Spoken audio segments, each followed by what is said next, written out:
Greetings, saints of the Most High. Rod Thomas here, and I want to welcome you to the Messianic Torah Observer.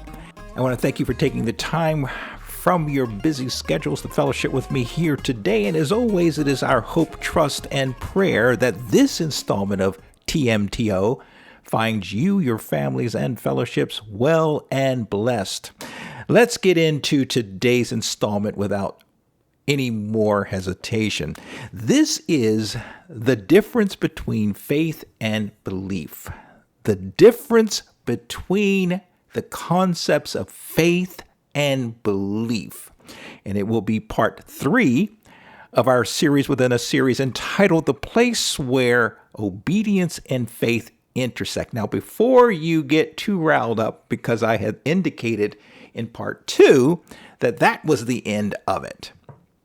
That was the end of our series within a series on the place where obedience and faith intersect. But, as I was putting this one together, I'm like, this is still talking about the theme of our series, the place where obedience and faith intersect. So why am I leaving the series at 2 parts? So this is part 3, and I would not be surprised if this series within a series goes out to at least part 4, or it will go out to part 4, and possibly out to part 5. So we still got a couple, 3 more installments to this series within a series. Just to let you know that I'm not lying to you, that I'm being honest about. I don't know what I was thinking about, but when I went back and looked, I said, no, we got to continue the series within a series. So that's where we're at today, the difference between faith and belief. And we're going to pick up where we left off at Romans chapter 3, verse 22, which reads, and this is the Aramaic English New Testament rendering, even the righteousness of Elohim, which is by faith in Yehoshua the Mashiach for everyone and on everyone that believes in him. For there is no distinction. Now, as I was putting this discussion together, I realized that we had not fleshed out the difference between faith and belief. You see, in part 2 of this series, we talked extensively on the mainstay of Yah's elect being required of Jehovah to live by their faith. And we got that from Shaul's mention of it. He touched upon it in his book of Romans, as well as he is drawing from Habakkuk chapter 2, verse 4. And we see clearly delineated here in our focus passage that Shaul writes to his Roman assembly readers that the righteousness of Elohim is achieved through faith, and that this righteousness is for everyone who believes in him. So then I ask you, what is the difference between faith and belief? Is there a distinction between the two? Or are they essentially the same concepts? Well, we will endeavor to answer these questions here today. Now, faith is found here in our reading, or as it is found here in our reading, is the Greek term pistis. Pistis. And believe here in the Greek is pisteuo. Pisteuo. So we've got 2 terms, pistis and pisteuo. Pistis being faith and pisteuo being believe. As an aside, faith in the Hebrew is emun, while believe in the Hebrew is aman. Aman.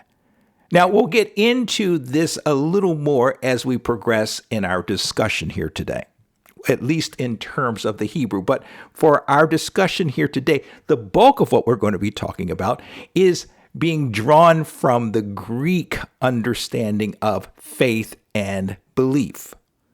Pisteuo and pistis, these 2 terms. Now, faith is mentioned in the authorized version of the Tanakh. When I talk about the authorized version, I'm talking about the KJV. I'm talking also about the ASV, the other English standards that are out there that most Bible versions, in fact, most of the Bible, English translations of the Bible are drawn from what we call the authorized version, which is usually drawn from the Masoretic text in terms of the Old Testament or the Tanakh, let's say. And it's also drawn from a series or a family of Greek text. Now, I'm not going to get too much into my other thinking here as it relates to the Greek understanding of these terms, because I truly don't believe, which is the mainstay of most people in denominationalism, let's say, and a great many within our faith community believe that the Brit Hadashah was all written in Greek, that Greek was the lingua of the day in the Roman Empire. And indeed, it kind of was. But from the perspective of the apostolic writers, we're talking about those writers who were Yehoshua's main inner core disciples who drafted these letters, these 27 letters of the canon of the Brit Hadashah, the New Testament, as it's talked or mentioned in the denominationalism, let's say.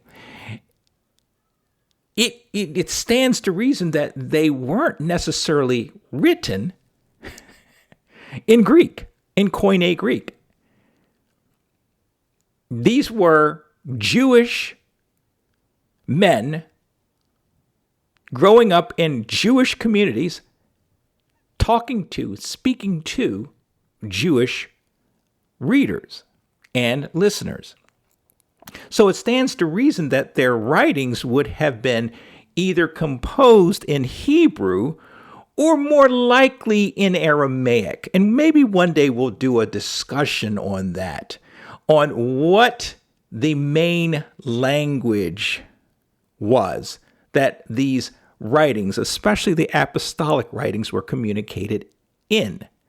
And I believe they were communicated in the Aramaic, if not the Hebrew. Aramaic and Hebrew were very similar, very close, but there are many distinctions between the two. But we won't get into that today because it will throw us off from where we're supposed to be heading with this. But faith is mentioned in the authorized versions of the Tanakh, the Old Testament, just twice. Twice. Deuteronomy chapter 32, verse 20, and Habakkuk chapter 2, verse 4, which we spoke about in our last installment to this series within a series. While some 229 times faith is mentioned in the Brit Hadashah. Interesting, huh? Believe, though, as an English term, is found some 17 times in the Tanakh, in the New Testament, if you will, while it is found some 115 times in the New Testament, or the Brit Hadashah, with belief found only once in the whole of the authorized version scripture. Believeth is 35 times in the Brit Hadashah, 4 times in the Tanakh. These are just little side things that I want to put out to you in my research that I just wanted to mention here. Nothing to really worry too much about, because these are all kind of subjective depending on which translation you're using when you're studying these things. But in terms of the mainstay, specifically which most of the extra biblical resources and tools are based off the King James Version Bibles, and also from other popular English translations such as the English Standard Version, such as the American Standard Version, the New American Standard Versions, and so forth and so forth. Faith is primarily that which is born of trust. Now, I want you to keep that in the back of your head as we go through this. When we're talking about faith, we're talking about trust. Trust.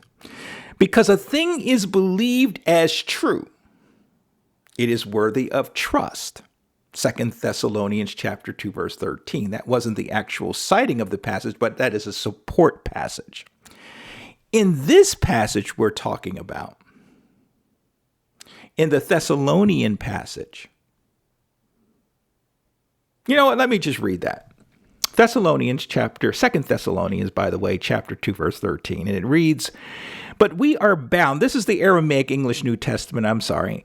But we are bound to give thanks to Elohim always on your account, my brothers, beloved of our master Yehoshua, that Elohim has from the beginning chosen you to life through sanctification of the Spirit, or the Ruach HaKodesh, and through faith in the truth. So in this passage, Shaul makes mention of to the Thessalonians he describes their trust in the truth, and they're being set apart by the Ruach HaKodesh. So it was to Shaul that these saints were chosen unto life because of their set apartness by the Ruach HaKodesh, and because of their trust in the truth of Yah's word and the gospel of the kingdom. Now, it must be mentioned that many English translations of this passage use the term belief as opposed to faith, although pistis, which is actually faith, or is translated more times than faith, is found in the Greek manuscripts. Interesting, huh? And that's why it's important to really dissect the original text language and the words that they mean.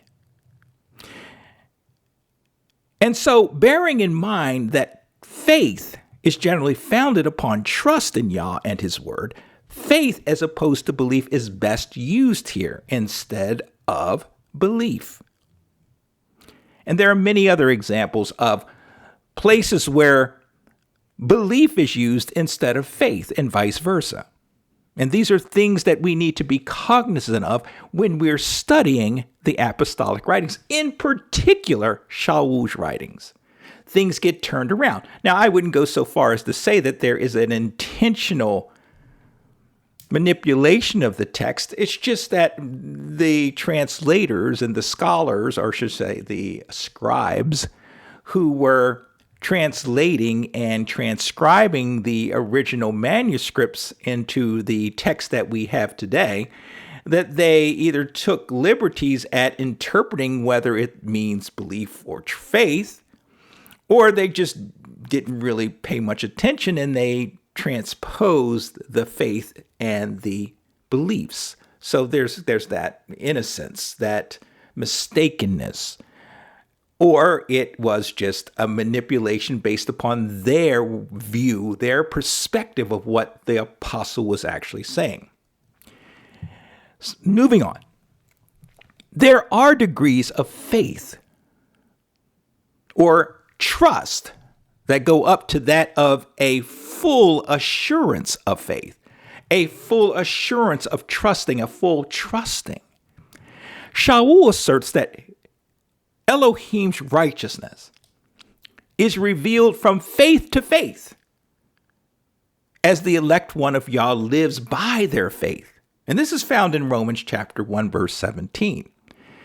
In other words, as Yah's elect lives their faith, as they live their life by their faith, as Yah's elect lives their lives by their faith, they will grow from one level of faith to the next, as the Ruach HaKodesh works its work in them and they grow in knowledge and in grace. Faith comes from teaching.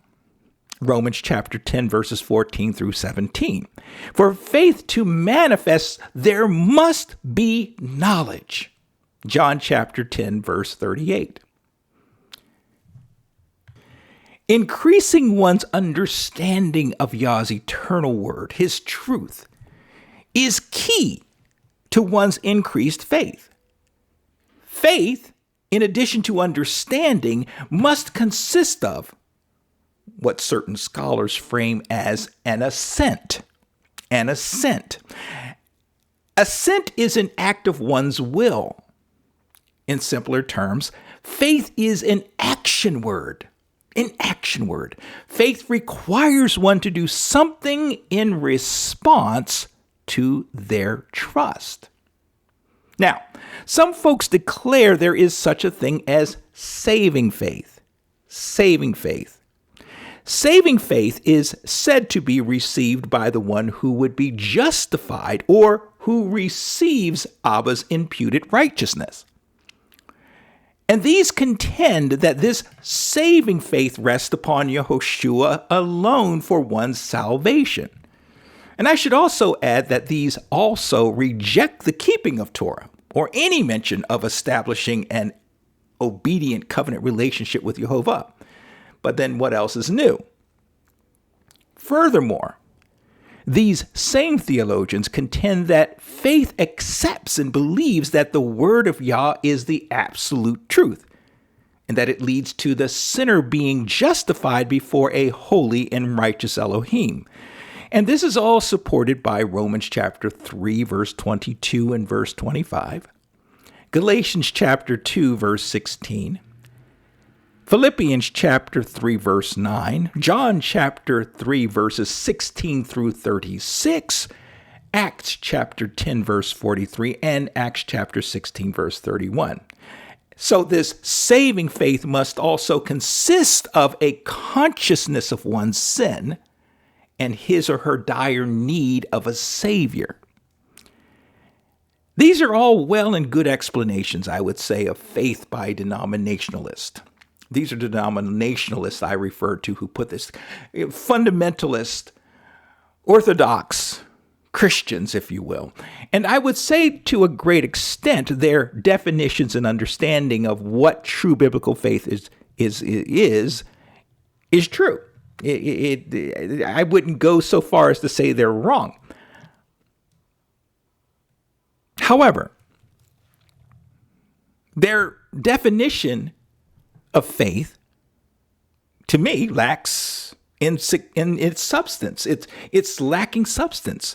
And I would go so far as to suggest that the denominationalist official understanding and definition of faith is really more a definition of belief than faith. There is instead this sense of cognitive acknowledgement in the existence of the Creator and His Son. But when we see faith manifested in the patriarchs, for instance, one must admit that our forefathers possessed more than just a cognitive acceptance and knowledge of Jehovah. You'll kind of see what I mean as we progress in this discussion.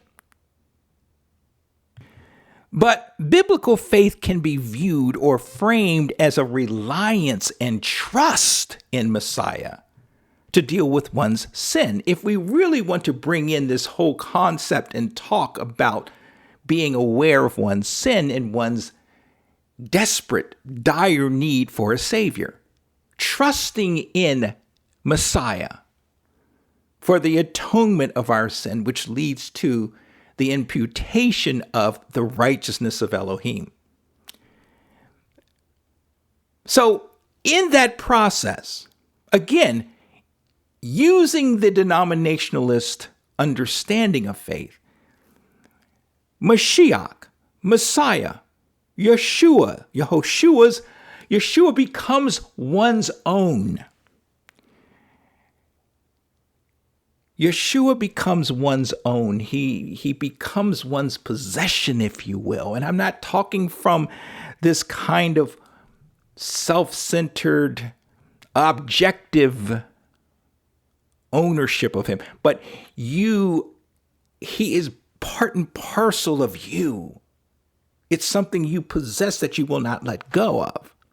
And such faith requires a renewed will, that trust. People in and of themselves, however, are incapable of true biblical faith, though. Indeed, people may possess belief in Jehovah and the Bible and in Yehoshua, the things of Yah, let's just say in category. But when it comes to faith, as we see epitomized in the story of the boy's father beginning Yehoshua or begging Yehoshua to do something towards delivering his son from demonic oppression, humans need spiritual help to bring them to the level of a trusting, even a salvation level faith, if you will, if such a thing actually exists. And I hope you recall the story that I'm referring to here. We'll touch a little bit on that later on, because this is huge to our understanding of the difference between faith and belief. This story of the boy's father who brings his oppressed son, his demon-oppressed son, to Yehoshua after Yeshua's disciples failed to have him delivered, his son delivered from the demonic oppression. He comes to Yehoshua, explains the situation, and he begs Yehoshua, do something to help me, to help my son, help us. And he is saying, if you are able to do this, please help us. And so it brings up the question, well, how much belief do you have? How much faith do you possess? These are the two things that are brought up in that story that we really need to drill down on to understand more fully what it means, or the difference between the concepts of belief and faith. But we'll get to that in just a few. But for now, I want to turn your attention to 1 Corinthians chapter 2, verses 13 through 16. 1 Corinthians chapter 2, verses 13 through 16. And the Aramaic English New Testament reads, "For a man in his natural self does not receive spiritual concepts, for they are foolishness to him. Neither can he know them, for they are discerned by the Spirit," the Ruach HaKodesh. Verse 15. "But he that is spiritual judges of all things, and he is judged of by no one." Verse 16. "For who has known the mind of Master Jehovah, that he should instruct him? But we have the mind of Mashiach." Now, this is one of those really difficult Pauline verses to dissect. And if Master tarries, I should say, and we continue on in this Paul and Hebrew Roots series, we'll hopefully get to this passage in an appreciable amount of time, but and I should say in a more realistic amount of time instead of years. We're really in this Paul and Hebrew Roots series now for 2 years or more, actually going on 3 years. And so this is really one of those difficult to understand Paul passages. But the thing I really want to focus on is verse 13, which talks about a man in his natural self does not receive spiritual concepts, for they're foolishness to him. Neither can he, in verse 14, know them, for they are discerned by the Spirit. So there must be help from the Father, help from the Holy Spirit, in order for one to develop faith, to have a trusting understanding, a trust in Him. We can't on our own trust or have faith in Father. We need help, just as we will see in the story of that boy's father. He says, "I believe, but help my lack of faith," we will see. Interesting. Now, the development or settling in of a trusting faith in humanity is complicated, of course, by the works of the enemy. And the enemy blinds humanity from the truth of the things of Jehovah. And we see this supported here in 2 Corinthians chapter 4, verses 3 and 4. And the Aramaic English New Testament reads, "And if our good news And good news is Besorah, or the gospel, is veiled, is covered, is masked. It is masked or veiled or hidden to them that perish. Verse 4. To them whose minds the God of this world has blinded in order that they might not believe, or else the light of the flame being the good news or the gospel of the glory of the Mashiach, who is the likeness of Elohim, should dawn upon them. This faith becomes who the individual is. True biblical faith becomes the person.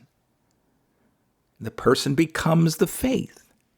Essentially, it's as if that one's moral or spiritual DNA becomes altered such that he or she chooses to be obedient, to be good, to walk in the Creator's ways instead of being bad, let's say, rejecting the Father's instructions in righteousness, choosing to walk in their own path instead of the path that Father lays out before them. His or her perspective is altered to that of Jehovah. So there's a complete restructuring. So this faith becomes who the individual is. Essentially, it's as if that one's moral or spiritual DNA becomes altered such that he or she chooses to do good, to be good instead of being bad. Such as his or her perspective is altered to that of Jehovah. And so the mind or intellect of the faithful must be enlightened by divine teaching. John chapter 6, verse 44, Acts chapter 13, verse 48, 2 Corinthians chapter 4, verse 6, and Ephesians chapter 1, verses 17 and 18. Furthermore, there must be a clear discernment of the things of Yah versus the things that are not of Yah. In addition, faith is a requirement of salvation because that's the way Yah chose to set this thing up. One's faith must enjoin in the fact of, thus saith Jehovah. So in other words, it's not a thing of we're going to pick and choose how we think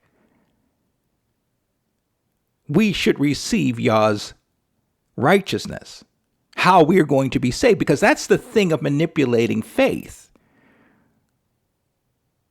Our Jewish cousins believe that their possession of Torah, their Jewishness, and all the other things that go with being a Jew is that thing that earns them salvation, that brings them into a right standing before Elohim. Our denominationalist cousins feel that it's just a matter of saying the sinner's prayer, getting dunked in some water, and attending church from time to time and throwing a couple ducats into the offering plate that earns one salvation. That's all you got to do. But is that indeed the case? Apparently not. Because faith goes a little deeper than that, as we will find. Now let's go a little deeper into defining the difference between faith and belief. We've put a lot of discussion around faith and a little bit of a sprinkling on belief, but we've not really discerned, we've not really defined either. Now, according to Vine's dictionary, believe, the term believe or belief in the Brit Hadashah, to believe as a verb, as a thing that has action, in the Greek is pisteuo, we mentioned that earlier, which, depending on how it is used in context of the text in which it is found, means to be persuaded of something. To be persuaded that the Bible, for instance, is true. To be persuaded that Yeshua, or in fundamentalist terms, Jesus, is the Christ. is the son of Elohim, the son of God. To be persuaded of, to be convinced of that something is true. It's sort of this cognitive thing that goes on. But it's not just, when we talk about belief, it's not just on spiritual matters. It's on everything in life. Everybody and his brother has a belief system of beliefs, a series of beliefs, if you will. Every one of us.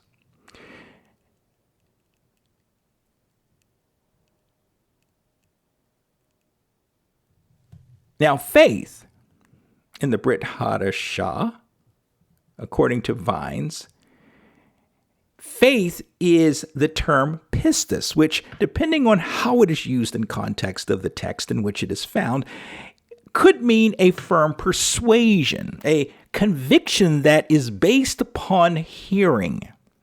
And it is used in the Brit Hadashah always of faith in Jehovah or faith in Mashiach, in Messiah. Now, we have this term of trust. Trust. And trust is germane to any biblical concept of or conception of faith.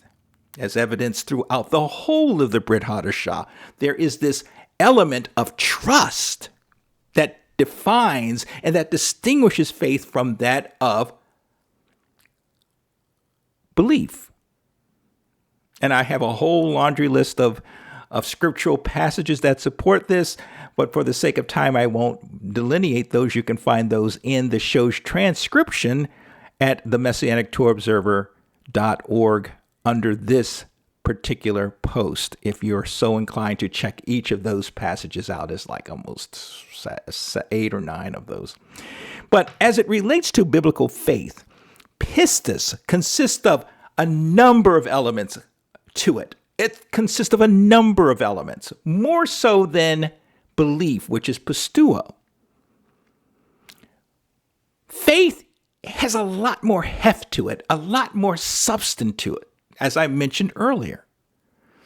But Vines breaks down these areas of that faith is consisted of. The first being there is a firm conviction and acknowledgement. Now, I have to say, I like Vines' discussion on faith and belief. I think they did a fantastic job, even though Vines tends to be a fundamentalist, extra-biblical resource. But I do check it out. I do reference it from time to time. But the first of these elements is that faith consists of a firm conviction and acknowledgement of Jehovah's revelation in truth. And this is based upon 2 Thessalonians chapter 2, verses 9 through 12. Conviction classically means a firmly held belief or opinion of things of the faith. And faith, in this sense, we're talking is a noun of the faith, the faith. And those opinions or beliefs are generally transitory or changed, regardless of any negative experiences or opposition to his or her established beliefs. That's the difference between faith. One of the big differences, I would say, between faith and belief is belief tends to be transitory. It can change. It can morph. It can be dismissed or it could be confirmed. It's just transitory. Whereas faith always stays the same. Stays the same in terms of one's conviction, I should say. There are many levels of faith, I should say. And one grows in faith based upon a number of things that we'll kind of touch on in just a minute. The second element to discuss is that faith consists of a personal surrender to Jehovah. And this is based on John chapter 1, verse 12. You see, without a complete turning over of one's life to Jehovah, which we contend is via one entering into an obedient covenant relationship with Jehovah, It's a dying to self, as the faithful one's life is no longer his or her own. And this is based on 1 Corinthians chapter 6, verses 19 and 20. And the Aramaic English New Testament reads, "Or don't you know that your body is the temple of the Ruach HaKodesh who abides in you, whom you have received from Elohim? And you are not your own." Verse 20. "For you are bought with a price. Therefore you glorify Elohim with your body and with your spirit, which are Elohim's." And the third is key, for me at least. The third element is a conduct or an obedience that is inspired by such a surrender. A conduct or obedience that is inspired by one's surrender to Jehovah, based upon Hebrews chapter 10, verse 38. And the Aramaic English New Testament reads, "Now the just by my faith will live. But if he draw back, my soul will not have pleasure in him." Therefore, with these three elements, these basic elements of faith, faith is contrasted to belief, such that belief is more of an opinion, more of a thinking that is held in good faith without reference per se to any supporting proofs. For example, Abraham, who believed Yah's promises, but his faith, his trust rested on Yah himself. Abraham believed the things that were of Yah. He believed in those things. He was persuaded of those things, but he trusted Father. He believed in Yah's word, but he trusted the source of those words. He had faith in Yah. I hope you're following what I'm talking about here. We'll kind of bring all this together in just a few. Now, in terms of the Tanakh, to believe, as we mentioned here a little earlier in the Hebrew, maybe I didn't mention it, but I'm bringing it up now, because we tend to base a lot of our understanding in our faith community on the things contained in the Torah and in the whole of the Tanakh. But in terms of the Hebrew understanding of belief and faith, to believe in the Hebrew is haman, which, depending on how it is used in context of the text in which it is found, means to be firm, to endure, to be faithful, to be true, to trust, to believe. To believe is indicative of that thing of which one believes is, one, lasting or enduring. In other words, that which we believe of Jehovah does not change. There is a sense of permanence associated with Haman, as opposed to transitory in our modern parlance. That's the difference between the Tanakh understanding, the Hebrew understanding of belief. Belief is not transitory per se. We may have differences that come into, I kind of disagree with Vine in this respect. We do have a change, we can have a change in our belief within our faith. I hope I'm trying to make that understanding.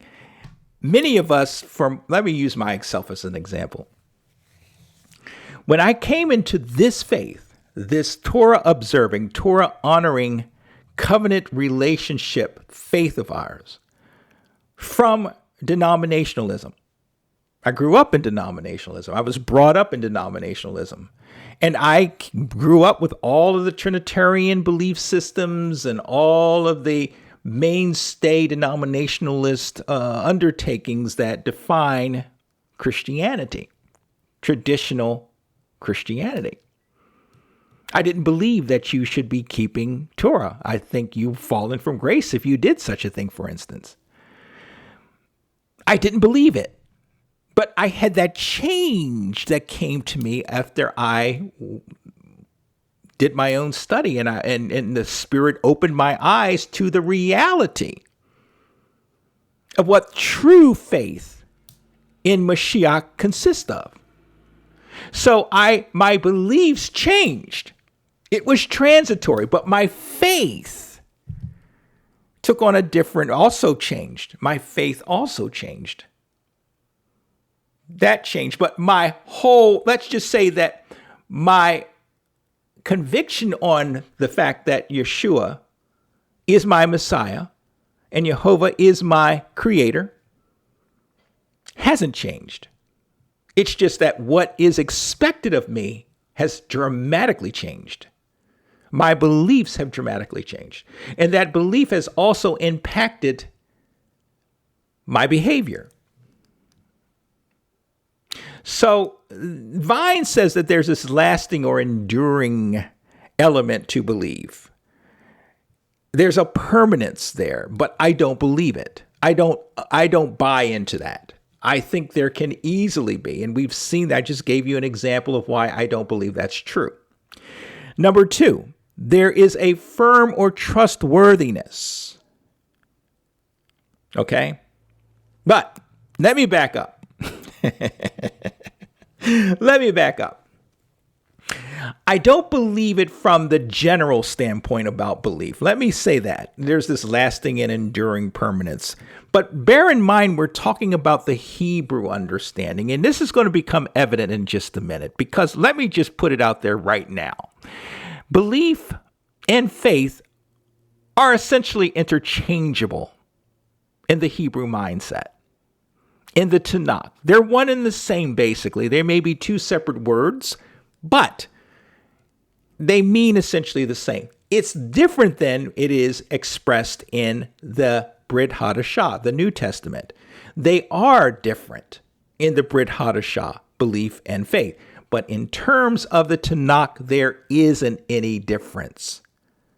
So when we say that there is a lasting or enduring permanence to this, in terms of belief, I say I don't agree, but when you look at it from, let's say, the Hebrew perspective, Vines does have some legitimacy to it in terms of their expression of belief. So yeah, one could say that in the Hebrew mindset, when one believes something, that never changes. So yes and no. No from the perspective of the generalness of it, but then there is that element of permanence when you're looking at it from the Hebraic perspective. Then 2, there's this firmer trustworthiness, as expressed in Isaiah chapter 22, verses 23 and 25. And an excellent example of this is found in the example of a peg that is driven into a firm substance so that the peg becomes immovable. And we find in Genesis chapter 42, verse 20, as well as in 1 Kings chapter 8, verse 26, Hosea chapter 5, verse 9, where Haman, belief, denotes both trustfulness or faithfulness. So do you see how belief and faith are synonymous, essentially? They're synonymous in terms of the Tanakh. Haman in Jehovah, belief in Jehovah, being faithful because he has already proved himself as such. There is this belief in Jehovah that he has proven himself. So we believe him. Jehovah has kept his covenant with us. Isaiah chapter 47, verse 7. Haman is used in Job, and it entails that of a psychological or mental certainty. Job 29, verse 24. You can't be swayed that who Father is and what he says is true. In Genesis chapter 15, verse 16, we find recorded that Abraham believed in Jehovah, not merely in Yah's words and promises, but in the very person of Yah. And this strongly denotes that of a personal relationship, I should say, with Jehovah. So now we have introduced into belief the issue of a relationship. Do you see how the two are kind of coming into the one in the Tanakh, in the Hebrew view? Belief, faith are synonymous. Other references worth checking are Exodus chapter 4, verse 5, as well as 1 Kings 10, 7. Therefore, we find in the Tanakh that faith and belief are synonymous. In other words, the Hebrew mindset as it relates to one's belief and faith are one and the same. There is essentially no distinguishment or distinguishing between the two. And that's the term faith, or himun, is only used twice in the Tanakh, and believe, or aman, is used 17 times in the Tanakh. So faith really is not a big player in terms of terminology in the Tanakh, but belief is. That's just a little information that kind of drills down into these two concepts. Now, let's get back to where we are with our passage. If we use our passage here as one of our defining elements for discerning or distinguishing between Brit Hadashah faith and belief, faith equals trust in Jehovah, while belief equals a mental state or persuasion. Faith equals trust, while belief equals a mental state or persuasion. So belief may or may not be as strong as faith. Beliefs are things that we are convinced are true through our acquiring of information or experiences to that end. Interestingly, because of the fluidity or subjectivity that our beliefs may be based upon, our beliefs may change over time. As I talked about, transitory.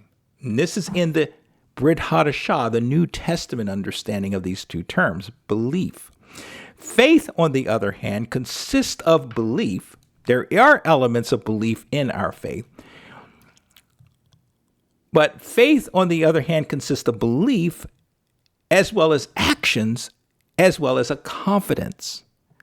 Biblical faith, then, is bigger than biblical belief alone. Or I should say, Brit Hadashah belief is not as hefty as faith. Faith always requires an action. And this is part and parcel of what belief is in the Tanakh. There is an action. The patriarchs manifested their belief in their lives by living out their faith. Whereas in the Brit Hadashah, one may believe something, but it is their faith that is manifested in how they live, how they walk. Faith always requires action in the Brit Hadashah. One's faith will always cause him or her to act. The best reference to this is found in James 2, where the apostle and half-brother of our master Yehoshua declared that faith without works is dead. And so one's faith will naturally move one to obedience, or at least it should move one to obedience. The element of confidence, which is part and parcel of one's faith, determines just how solid one is or how steadfastly one sticks to or conforms to his or her belief and conviction. Now, most folks contend that faith and belief are synonymous. But the truth of the matter is that these two terms are interrelated, which is to say that they are very close in meaning, that the two terms actually consist of some elements of the other, so to speak. But the two terms are indeed different, especially in terms of the Tanakh. The differentiation, the distinction between the two is made all the more brilliant. And here's why I believe that's so. Here's why I believe it's so. The Tanakh, what we call the Old Testament, was written to God's people, the Hebrews, primarily. Father's expectation of the Hebrew was that they have belief or faith, that they trust him. Their belief is also their trust, their faith. Everything is the same. There is no variance between the two. There's one expectation of the man of Elohim in the Tanakh, who is a Hebrew, which is where we should be striving for. There is no distinction between the two. So we trust, and our trust requires us to act. Now, in the Brit Hadashah, the New Testament, there is a little distinction between the two. And we'll see that even more so as we continue on in our discussion here today. But there is this little distinction that the apostolic writers kind of played with a lot in their discussion. But generally speaking, most people do believe that they're one and the same.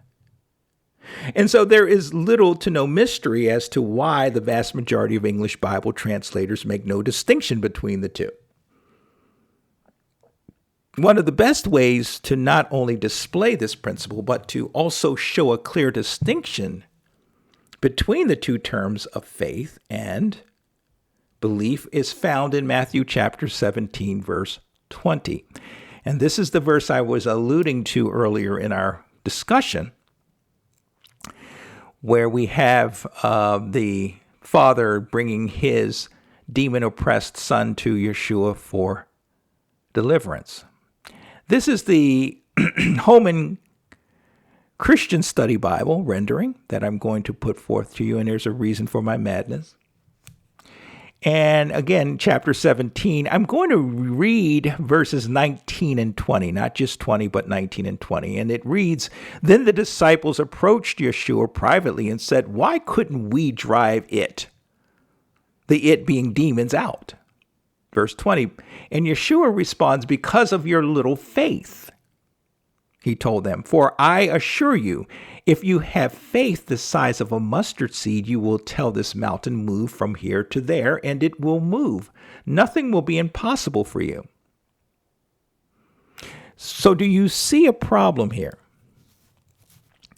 Yes, there's a problem. Here it is. If we take this passage at rote face value, it appears that Yehoshua is telling his inquiring disciples, or his Talmudim, that they were unable to cast out the demons from that boy because they possessed little faith. And then he goes on to explain further that if they had an even smaller amount of faith, let's say the size of a mustard seed, they would be able to move mountains. What? If this doesn't cause one to be slightly confused, then I don't know what will. But when we look at the KJV, the NKJV, the Aramaic English New Testament, to name a few, these make a distinction between faith and belief. And it's important. Let's read the New King James Version rendering of this same passage and see if you see any distinction. Verse 19. Then the disciples came to Yeshua privately and said, "Why could we not cast it out?" Again, the it being the demons. Verse 20. So Yeshua said to them, "Because of your unbelief, your apistuo,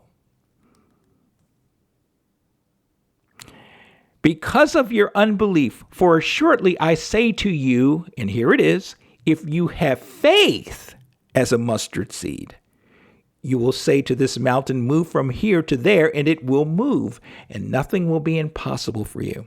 Okay, let's break this down a little bit. Do you see the clarity between the two terms? Yehoshua explains to his disciples, to his Talmudim, that they were unable to expel the demon or demons because they didn't believe they could. And so Yehoshua further explains that if they had just a baseline faith or trust in their authority, and Yehoshua likened that level or size of trust to that of a mustard seed, then nothing would be impossible. Nothing would be an impossibility to them, because they would know, or they would believe, that they could do what they sought to do. In other words, one's level of faith positively or even negatively impacts one's belief in their purpose. You see, when you trust in the person of Yehoshua, and you trust in the authority that he has placed in us, in his disciples, then that trust will translate into positive actions, and we will have the persuasion within us that we can do that which we are called to do. We will believe that we can do that which we are called to do.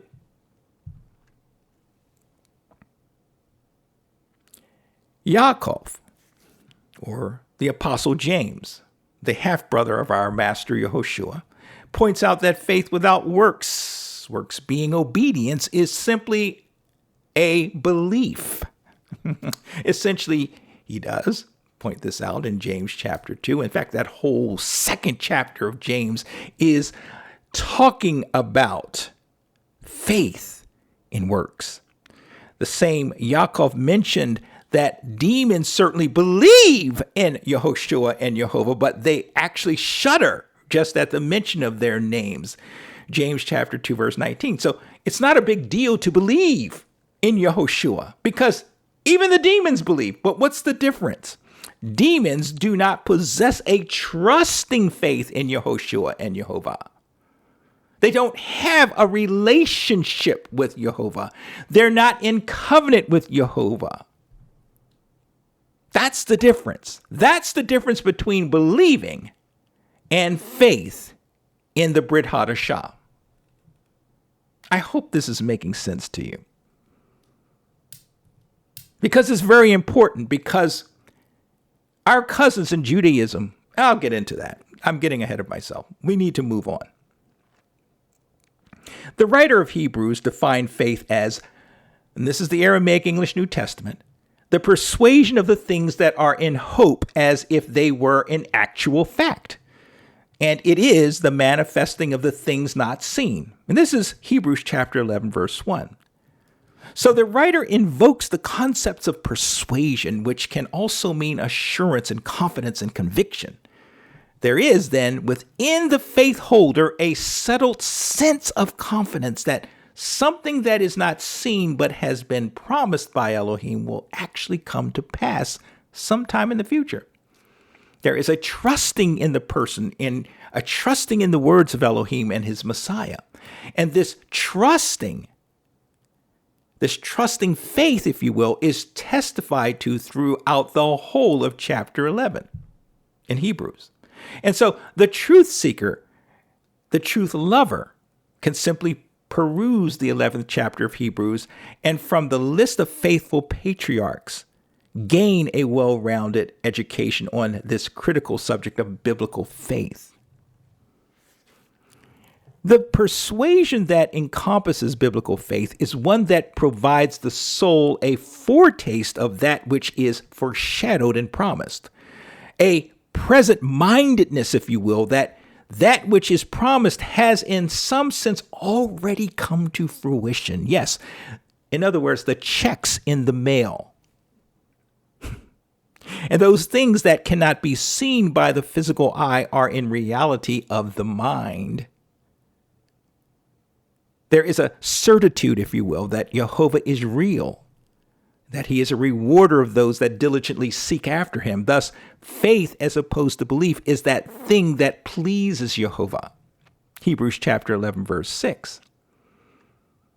But quite possibly the thing that separates Brit Hadashah biblical belief from Brit Hadashah biblical faith the most, at least as far as I'm concerned, and in the minds of others of like mind, is that true biblical faith is characterized by the existence of a relationship or of covenant.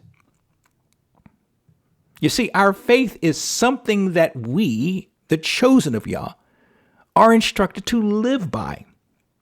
Habakkuk chapter 2, verse 4, we spent an entire post on this in part 2 of this series within a series, The Place Where Obedience and Faith Intersect. If you've not already had an opportunity to check that one out, I would put the links in the show notes for your convenience. Just going over to the Messianic Torah Observer, untitled.org and check out this post and click on that link and you'll be taken right there. But every aspect of who we are is to be controlled by our trust in Jehovah. We don't live by our beliefs per se, although some beliefs might sway or influence how we respond to certain things going on around us. In fact, most certainly, belief comes always before trusting faith. Our faith then leads us to a trusting, obedient covenant relationship with the Almighty. That's the difference between belief and faith in the Brit Hadashah. We then conduct our lives according to our trust in Jehovah. In so doing, Jehovah requires everything from us. He requires that we give him our all, that we do what he tells us to do, that we look to him for our needs, that we find our joy and our peace in him, not in the things that we possess or in the things of this world, that we seek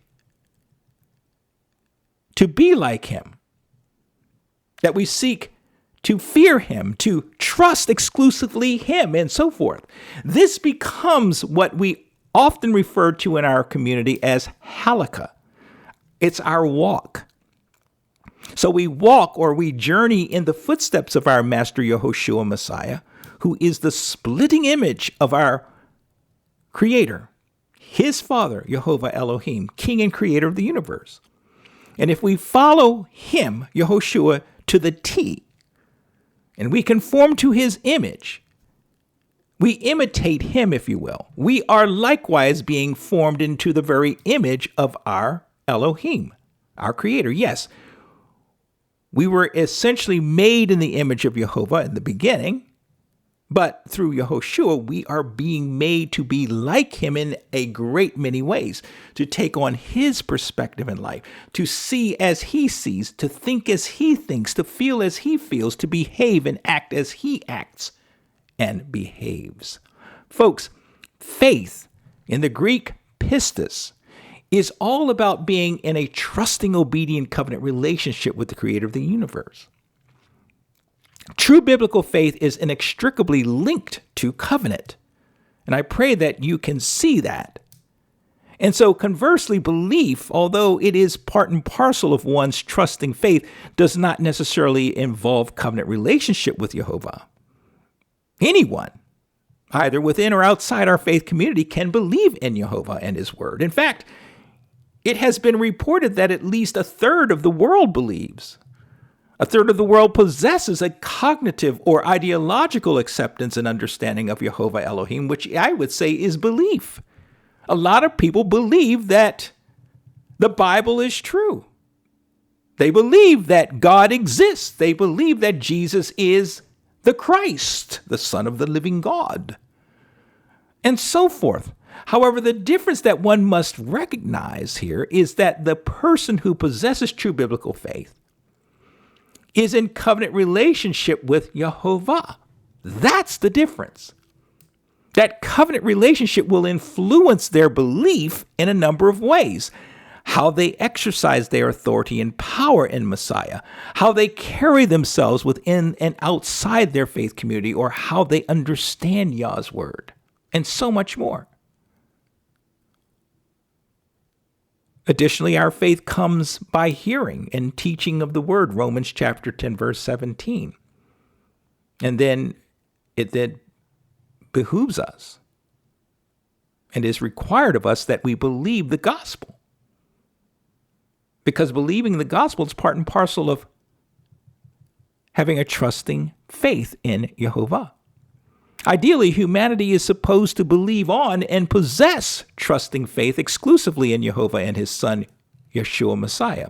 Unfortunately, we're seeing clearly played out before us today in the world around us that the citizens of this world are instead believing on and trusting in humanity and the world systems. They're trusting in their government and government leaders. They're trusting in their friends and their families and their employers, their social systems, their established way of life, their possessions, their liberal ideologies, even Hollywood. Really? Social media. Technology. Social media, technology. And even science. Believe the science. Have you heard enough of that lately? While the power brokers, I've just spoke about the average Joe on the street, but the power brokers of this world place their beliefs on and trust or faith in technocracy, wealth, their power, their influence, their fame, their notoriety. Even in one another they do, because there's a little cabal there that goes on, and they trust each other. And they especially trust their gods. And their gods direct their steps in life. We, Yah's elect, are not to place our trust in princes, nor in people, in whom there is no salvation or deliverance, as stated well in Psalm chapter 146, verse 3. True salvation and deliverance comes only from Jehovah, our Elohim. Man exists not of his own accord. Their very breath is owned by Jehovah. Isaiah chapter 2, verse 22. And so Father says to humanity, cursed is the one that trusts, or one who puts their faith in humans, especially those that do not know the ways of Jehovah. Jeremiah chapter 17, verse 5. So true biblical belief and true trusting faith is rare in the earth.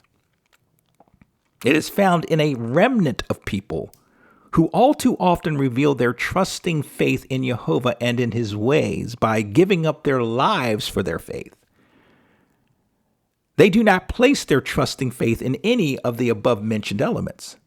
They've given all to Jehovah and to Yahushua, his Messiah. But these who possess such belief and faith are a precious few. And Master lamented in a prophetic utterance to his Talmudim, his disciples, by way of a question, when the Son of Man returns, will he find faith in the earth? Luke chapter 18, verse 8. And the answer to that question is yes, but only in rare places and within a small remnant of the faithful. For only will the remnant possess that trusting faith that Yah is calling for from a people who would be his. You see, the broad path engenders within its followers a misplaced faith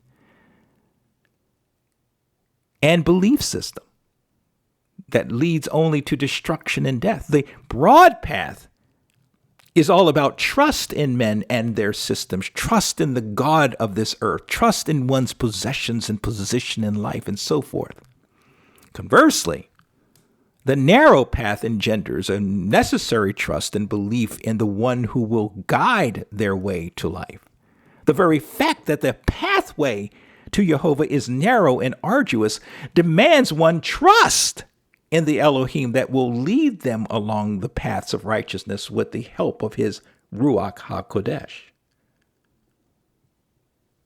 A great illustration and distinction between the two concepts of faith and belief, I believe, is to be found in the story of the healing of the demon-tortured boy in Mark chapter 9.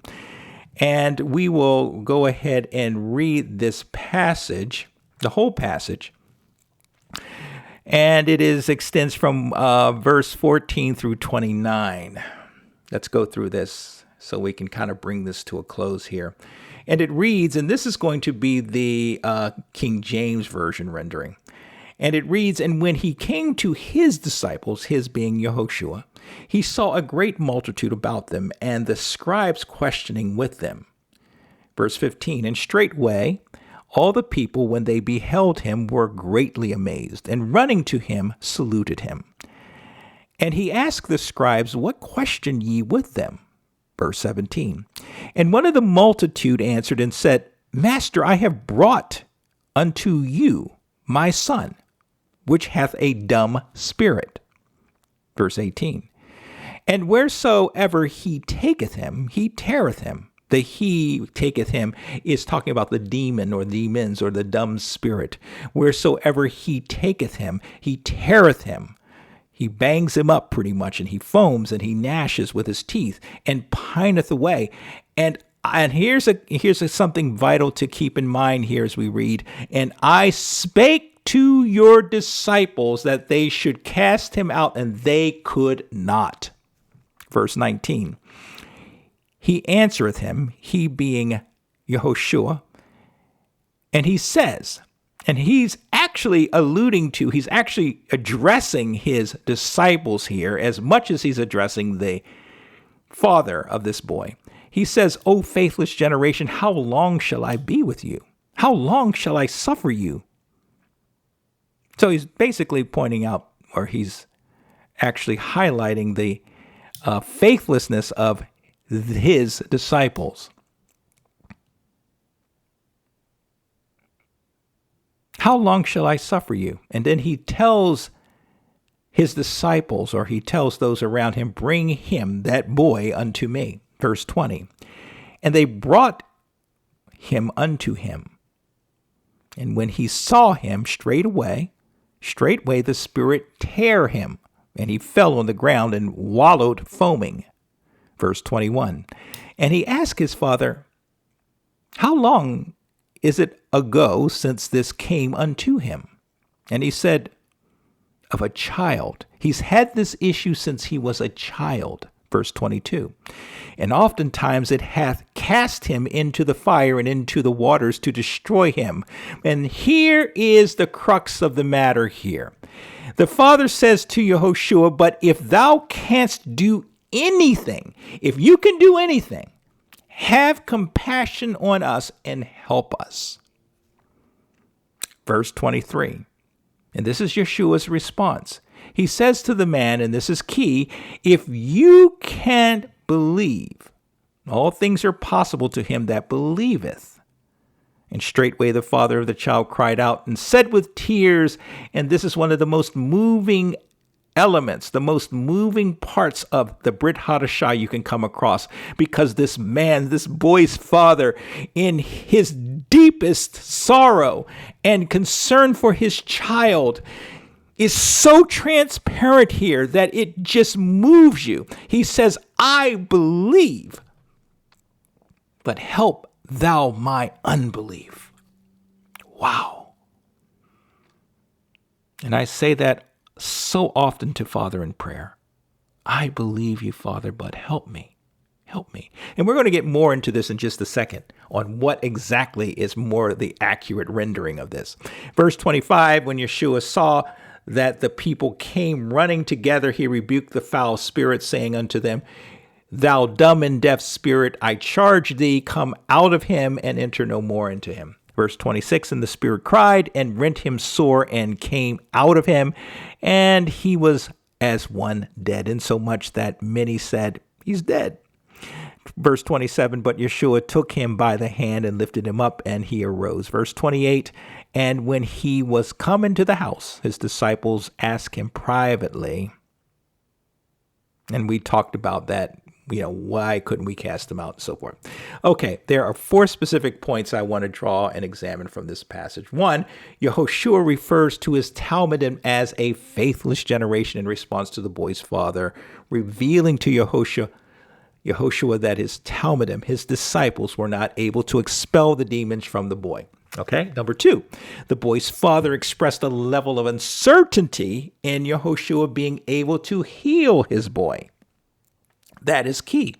Verse 3, when questioned or in responding to the father's uncertainty regarding Yehoshua being able to heal this boy, the father asserted that he did, A, believe that Yehoshua could heal his boy, but he was struggling with whether, B, Yehoshua would actually heal his boy. So he believed there was a possibility that Yehoshua could heal him. He had heard about this man, obviously. He knows that Yehoshua has healed many people of illness. He has known and heard that Yehoshua delivered people from demon possession, but he was uncertain whether or not his son would be delivered by Yehoshua.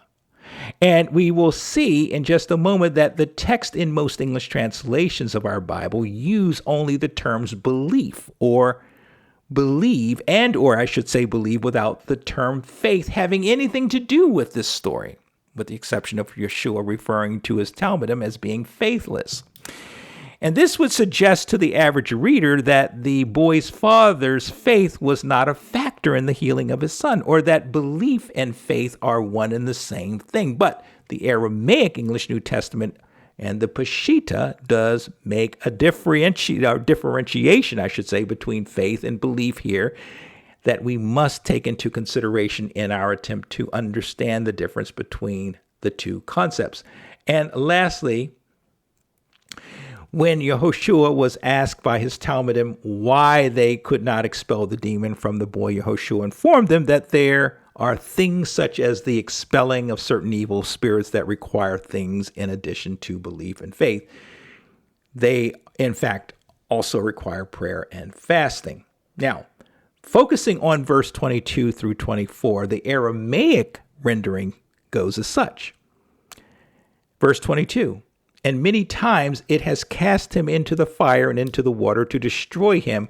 But whatever you are able to do, the boy's father says to Yehoshua, have compassion on me and help me. Whatever you're able to do. Verse 23, Yehoshua said to him, if you are able to believe, anything is possible to be for him who believes. Verse 24, and at once the father of the boy cried out while mourning and said, I believe, my master, help the lack of my faith. Help the lack of my faith. The father makes an interesting statement of exasperation to master by saying, whatever you are able to do, have compassion on me and help me, verse 22. But master responds in part, repeating the father's statement back to him, if you are able, believe. In other words, the boy's father, having already been disappointed by the failures of Yehoshua's talmidim to heal his or have his son delivered from the demons, he turns to Yehoshua and, fearing possibly another failure about to transpire, seeing that it's likely that master's reputation was damaged by the failures of his talmidim, because he does turn to his disciples and says, you're a faithless generation. So he kind of takes them to task in a kind way. But he settles for anything, this father settling for anything that Yehoshua might be able to do to help his situation. Not necessarily heal his son, mind you, but something. Anything the father asks. And master, in response to the boy's father's desperation, says to him, look, you can accomplish just about anything if you believe it can be done. And master introduces into this situation the concepts of belief and faith. As it related to the boy's father, the importance of belief and faith had possibly not been previously mentioned to the boy's father. And this situation forced the boy's father to come to terms with what exactly he believed about this supposed healer in front of him and the real possibilities of his son being healed, especially after the most recent healing failure. And so the man pronounces to master that he indeed believed his son's healing was possible. But as far as he was concerned, he needed Yehoshua to do something to strengthen his faith in him. The man needed something from Yehoshua. Shaul taught that faith, pistis, comes from hearing.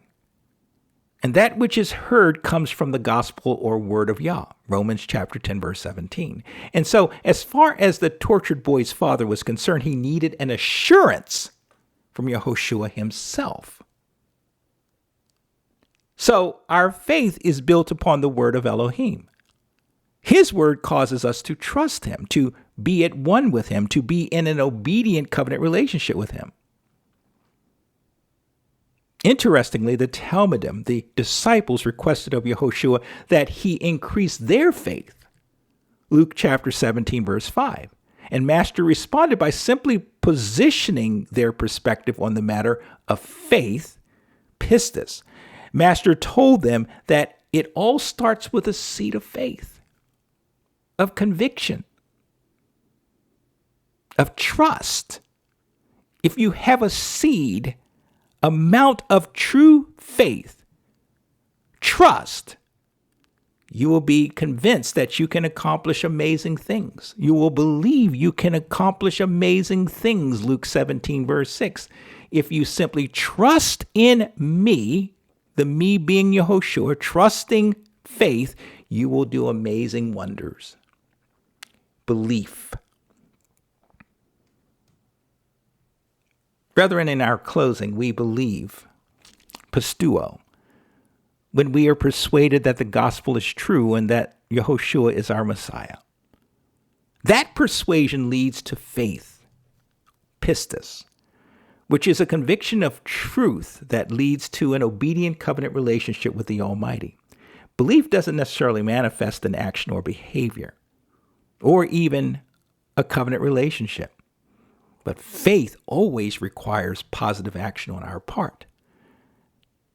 All that we've discussed here should be studied by each of us individually. Don't take what I've presented to you here as absolute truth until you've verified through your own studies and meditations that what we've talked about is understood by you and that it is true. A lot of what I've given here is just my understanding that I'm passing on to you. But I will offer this to you in closing as it relates to the distinction that exists between faith and belief in specific to the Brit Hadashah, let's just say, because again, faith and belief in the Tanakh, in the Old Testament, are pretty much synonymous. There is no distinction. But in the writings of the apostles, there is a distinction. The absolute main point I would pray each of us leaves here with today is that we must trust in Jehovah in every area of our lives through Yehoshua Messiah. And to get to that level of trust, we must enter into a trusting, obedient relationship with Jehovah, our Elohim. Covenant, then, is the foundation upon which we build and grow our faith, our trusting. Covenantal faith is what separates us from our denominationalist and Jewish cousins. So there you have it. The difference between faith and belief. I pray that you got something out of what we talked about here today, or at least that it opened up in your mind some ideas and concepts and thoughts so that you can better understand where you are in your walk with Messiah. Do we trust Jehovah? Do we trust Yehoshua as our Messiah? Do we believe? Do we walk in the authority that we have given to us as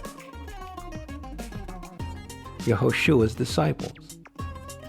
These are all things that we have to each answer to and come to conclusions to. We'll be back next week, Abba willing, with a new installment of the Messianic Torah Observer. Until then, as always, may you be blessed, fellow saints in training. Shalom, and take care.